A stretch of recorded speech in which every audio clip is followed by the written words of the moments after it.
Hey everybody, and welcome to Señor Spanish course. This is lesson 1, Greetings and Introductions. If you want to know a little bit more about the length of the course and the format, then you can check out my intro video, which I've linked to here. We're going to be doing about 2 lessons a week, so don't forget to subscribe to my channel so you don't miss any of the lessons, alright? So today we're going to be talking about greetings, introductions, and saying goodbye. It's something really simple and useful, so it's a good place to start. Now, greetings in Spanish-speaking countries are a little bit more important, actually, than they are in the U.S. or other English-speaking countries. In Spain and Latin America, when you enter a room, you really have to go around and greet every person individually. So, I mean, sometimes it feels a little bit strange because you're just spending so much time saying hello. It's just like, hola, ¿cómo estás? Hola, ¿cómo estás? Hola, ¿cómo estás? Hola, ¿cómo estás?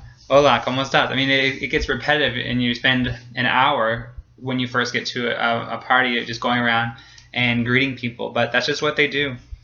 So you can't just go in and be like, oh, hello everybody, and that's it, you're done. No, that's not what you have to go around and greet people. It's respectful. It's just what they do.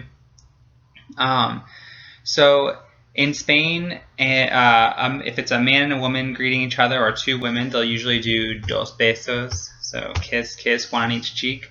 And then in Latin America, or definitely in Mexico anyway, it's just 1 kiss on the right cheek.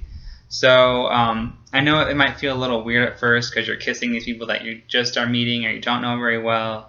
But just know, like, that is what they do. But if you don't feel comfortable doing it, then it's okay. I mean, everybody is going to know you're a foreigner, that you're not that accustomed to it. So if you feel like more comfortable giving a handshake, that's fine. They're not going to think that you're rude. They're going to think that you're a foreigner, and you are a foreigner, so it's okay. Don't stress out so much about it. So just do what you're comfortable with. And if you spend a lot of time in one of those countries, you will get used to the besos and all that, so don't worry too much about it. Okay, so ¿cómo saludar a la gente? How to greet people, how to say hello. So probably a lot of you already know the word in Spanish for hello is hola. And it's used just like in English. You can greet anyone with hola. It's perfectly fine greeting. But also, I mean, in English, we don't just say hello to everybody. It's not hello, hello, hello. We say things like, hey, how are you? What's up? Good morning, good evening. So, it's a little bit more varied than just saying hello, hello. You need more words than that, and you need to know more than just hola for greeting people in Spanish, too. So let's start with the good morning, good evening, good afternoon sort of greetings. These are really polite things to say. These are things that I would say to my neighbors as I pass them in the stairwell who I don't really know, coworkers or my boss, you can say. So it's a very nice, polite thing to say. So we have morning, afternoon, evening, and night. That's kind of the 3 ways of splitting up the day in Spanish. So the morning, or la mañana, you'd say buenos días. So that would be, from sunrise until noon, you can say buenos días. And then afternoon, you'd say buenas tardes. So that would be from afternoon until maybe 8:30, 9 o'clock, until it gets dark. So tardes refers to the afternoon and the evening. So it's buenas tardes until nighttime. And then once you get to nighttime, so let's say 9 o'clock or later, you'd say buenas noches, which that means good night. And in English, good night is really pretty much a goodbye sort of thing, but in Spanish it can be hello or goodbye. I think it's probably worth noting that, like, in a lot of Spanish-speaking countries, especially Spain, they stay up a little later, so maybe it's not as strange to be meeting someone at 9:30 at night because they just stay up late there. So the one thing I want to point out is the buenas. Maybe you noticed, maybe you didn't, but if you look at in the morning, you say buenos días, ending in os, whereas in the other 2 you say buenas tardes and buenas noches, so it's ending in as. So just be mindful of that. It's buenos días, not buenas días. And one last note, you might hear some people just say buenas, so as a greeting, it's just kind of shortened version. So they'll just say buenas, like hello, good, whatever. It's just shortened. So you can say that at any point of the day. So that's our polite greetings. Then, how are you? It's also a very common question whenever you are greeting someone. So in Spanish, this is something that we're going to talk about a lot. It's a very big distinction between English and Spanish, that there's two ways of speaking to someone. There's a formal way and an informal way. And so you might know how to say, how are you? ¿Cómo está? ¿Cómo estás? Well, if you're speaking formally, you say ¿Cómo está? So this would be something you'd say to a boss or a coworker that you're not really good friends with, or someone that you don't know, like I don't know, a shopkeeper. You'd say ¿Cómo está? And then if you are speaking to a friend or a child, you'd say ¿Cómo estás? Ending in an S. So that addition to the S at the end of a verb is what makes it informal. So you're going to see that a lot in Spanish. So this is our first introduction to it. So formal, someone, you're being polite, ¿Cómo está? And informal, you say ¿Cómo estás? With an S at the end. Then here's some more informal greetings. There's a lot of informal greetings, and they vary a lot from place to place. I just put two here. I put ¿Qué tal? It's one that I like to use a lot. It just means like, how are you? How's it going? So you're just like, oh, hola, ¿Qué tal? Like, what's up? How's it going? And then one that I heard kind of a lot, especially when I was in Spain, is "Ki" or "Ki de nuevo." It means like, what's going on, what's new. So those are both really informal, and so they're just two that you might like to know. Like I said, it's going to vary a lot from place to place. I know in Mexico they'll say like "Que onda?" like what's going on. So it's something that you're just going to have to, depending on where you end up, where you're traveling, where you're living, who you're speaking with, you're going to have to get to learn that slang by yourself. And that's kind of a fun thing to do anyways, learning the local colloquialisms. So here's two. I like to use "Que tal?" a lot. So anyway. Okay, so responding to a greeting, like what are you supposed to say when they say these things to you? So here they are. Hola, you can just say hola back. I mean, it's just like saying hello, hello. And then it's the same thing. You can repeat. If they say buenos dias to you, then you can say buenos dias to them. So the old lady walking in the hallway says, oh, hola, buenos dias. You say buenos dias. Or if it's afternoon or evening, then she might say buenas tardes, and you can respond buenas tardes. And the same thing with buenas noches. ¿Cómo está? Or ¿Cómo estás? Then you can say bien. It just means fine, good. So if it ¿Cómo está? If you're speaking to someone formally, then you can say bien, ¿y usted? Like, I'm good, and you? And then if they say ¿Cómo estás? If it's your friend, then you can say bien, ¿y tú? So I'm good, and you? It's just a different way of saying you. ¿Qué tal? You can say bien. It means how are you? And "Ki" or "Ki de nuevo," that means what's happening, what's new. So you can say nada, like hey, what's up? Nothing. Or you can say "Ki." It's like, oh well. You can tell them what's going on in your life. It's kind of an intro to a conversation. So that's how you respond to "Ki." All right, saying goodbye. It's a little simpler. There's fewer. Probably a lot of you already know adios. It's that word is there, and it's definitely a good word, but it's not used as often as you might think. It kind of is a little bit formal or a little bit final, like as if you're saying adios, like I'm never going to see you again, goodbye. So it kind of gets avoided a lot in a lot of Spanish-speaking countries. I had a Panamanian teacher who refused to let us say adios because it was kind of like we're never going to see each other again. So we'd have to say something else. And so here's like these different options. So hasta means until. So hasta luego means until later. Hasta mañana, until tomorrow. So if you're going to see someone tomorrow, you can say hasta mañana. Hasta pronto, that's until soon, so until sometime soon. So see you soon. And then hasta la próxima is until the next time, so see you next time. And then I included ciao on there.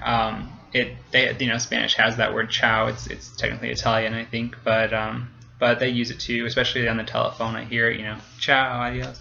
So anyway, those are ways of saying goodbye. If you're saying goodbye to someone, you can always say hasta luego. It's a good thing to know. So try to avoid adios because it sounds a little formal or strange to a lot of times, but it's used too. All right, so you're meeting someone for the first time. So there's two additional things you're gonna want to include if it's the first time, and that's you're gonna want to tell them your name, right? And you're gonna want to ask their name. So we're gonna talk about that. And saying that it's nice to meet them. That's a nice thing to say when you meet somebody for the first time. Well, what's a pleasure? Nice to meet you. Something like that. So let's talk about those two things. Saying and requesting names. So to say my name is, you'd say me llamo. So me llamo Señor He, me llamo Alex, me llamo Maria, me llamo Jose, me llamo Diego, me llamo Benjamin. It's whatever. So me llamo, then your name. That's it. It's simple enough. And then to ask someone their name. So in like how I said before, we have that formal and informal distinction. So to ask someone their name, you'd say ¿Cómo se llama? What's your name? And the informal way, ¿Cómo te llamas? Again, that S at the end. So that's if you're talking to a classmate you're meeting for the first time, or a child, ¿Cómo te llamas? So that's when you use ¿Cómo te llamas? All right, and then saying it's nice to meet you. That's a good thing to say to someone when you're meeting them. So there's a few different ways of saying that. You can say mucho gusto. That's kind of my favorite one to use. It just means it's a pleasure. Nice, it's very, very nice to meet you. So mucho gusto is a good response. So hola, me llamo Señor He. ¿Y usted cómo se llama? Me llamo Alex. Mucho gusto. So there you go. Nice to meet you. Un placer, a pleasure. So it's a pleasure to meet you. This one, encantado, if you're a male, or encantada, if you're a female. So it's maybe you've heard like that in the French, after they meet someone, they'd be like, oh, enchanté. That means it's the exact same word. It technically means enchanted. So it just is a very it's just something that means like, oh, I'm very happy to meet you. I'm enchanted by your presence. So this is something that I heard a lot in Spain and a lot less common in Latin America. So I avoided it pretty much in Latin America. I think maybe it's a little bit too flowery for them, but the Spanish use it a lot. They meet someone, this is my friend whoever, and they say, oh, encantado. Or if you're a female, then you'd say, oh, encantada. It's nice to meet you. And then to respond to that, it's good to say igualmente, so it's equally. So it's like so you meet someone, you say, mucho gusto. They can say igualmente, like me too, I feel the same.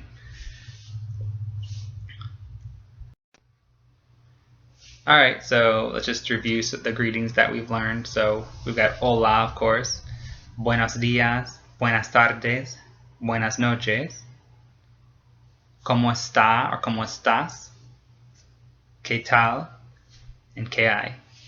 So those are the ones that we're going to be looking at. Obviously, there's lots of greetings, but with that, you can talk to anyone with those greetings. Saying goodbye, adios. Then we also have hasta luego, hasta mañana, hasta pronto, hasta la próxima, and ciao. Giving and asking for names. So me llamo Señor He. ¿Tú cómo te llamas? Me llamo Señor He. ¿Cómo te llamas? So it's just me llamo, then your name. Then what's your name? ¿Cómo se llama? If it's formal. ¿Cómo te llamas? If it's a friend, a peer, or someone that it's not gonna be your friend because you don't know their name, but it could be a classmate. It could be a child, especially common with a child. You're gonna ask them, oh, what's your name? So you'd say, ¿Cómo te llamas? It's nice to meet you is mucho gusto, un placer, and especially in Spain you can say encantado if you're a male and encantada if you're a female. And if someone says one of those things to you, you can just say igualmente. It's nice to meet you too. Equally, I feel the same. Okay, so I've got just a few. I think I have 5 little questions just to kind of see if you remember. So, all right, let's say you are walking. You just left your house. You're on your way to work, and you see your neighbor, an old lady, walking in the hallway. Which one are you going to say to her? What do you think to greet her? All right, did you say buenos dias, señora? Because that's the correct answer. You're saying good morning, ma'am. You're not going to use como estás because it's an informal greeting, and if you're talking to your elderly neighbor, you should be formal with her. ¿Qué tal is also informal, for use between friends, and encantada, you wouldn't say that. That's if you're meeting someone for the first time, so it doesn't apply at all. All right, so let's say there's a guy, and it's the first day of class. They're in a university class, and he's sitting next to someone, and he wants to find out. He wants to introduce himself and find out what their name is. So what would he say? Did you say sí? Me llamo Alex. ¿Cómo te llamas? That's correct. So he's gonna say. He wouldn't say buenos dias. ¿Cómo se llama? Because it's a little too formal. He's classmates. Maybe he wants to be friends. So that wouldn't apply. Hasta la próxima. That wouldn't make any sense. You're just meeting. You're not saying goodbye. And mucho gusto. It's kind of early to say mucho gusto. You haven't met each other yet. That comes after the introduction. So you're not gonna just walk up to someone and be like, oh, mucho gusto, because you're gonna say it's nice to meet you. You haven't met him yet. You should first introduce yourself and find out his name. So maybe after that he would say mucho gusto, but first thing you'd say is your name and what's your name. Okay, let's say imagine there's a girl and her friend introduces her parents to the girl. So there's Maria, and her friend Lara comes up and says, oh, Lara, I would like you to meet my mom and dad. What is she going to say? What do you think? Did you think be encantada? That would be a good answer. So her friend is meet. I want you to meet my mother and father. Oh, encantada. It's a pleasure. I'm really happy to meet you. So that would be the best thing. Obviously, none of the other ones would apply at all. Okay, for this one, I just want you to take a look at these 4 answers. So, un placer, encantado, hasta luego, and mucho gusto. And I want you to think about which one doesn't really belong. So, what do you think? Which one doesn't belong in the group? Did you think sí, hasta luego? That one doesn't belong. It's the rest are all ways of saying it's nice to meet you, and hasta luego is saying goodbye. All right, and for this one, I just want you to think about which one would you not use in a formal conversation. Which one would not be? Which one is informal? What do you think? Yeah, it's ki. So like I said, buenos dias is formal. Then the other, it's polite. It's formal or informal, but it's a very polite thing to say. And the other 2 are all, they don't have S's at the end. It's como se llama. In an informal conversation, you'd say como te llamas. And also you'd say como estás in an informal conversation. So the other 2 are formal. But DKI is a very informal greeting. Okay, additional materials. So you can just click the link and print out the worksheet for a little extra practice with greetings and introductions. I think it's a good idea to get extra practice, and it's always a good idea to write things out and to read them on paper. So yeah, just print that out and complete it whenever you have time. And hasta la próxima. So I'll see you next time. Don't forget to subscribe to my channel so that you can get all of my lessons, and share this video with anybody who wants to learn Spanish, I mean, it's a good idea to do it with somebody. You can motivate each other and practice together. So if you have any friends, then let them know about the course and they can take it with you. All right, ciao.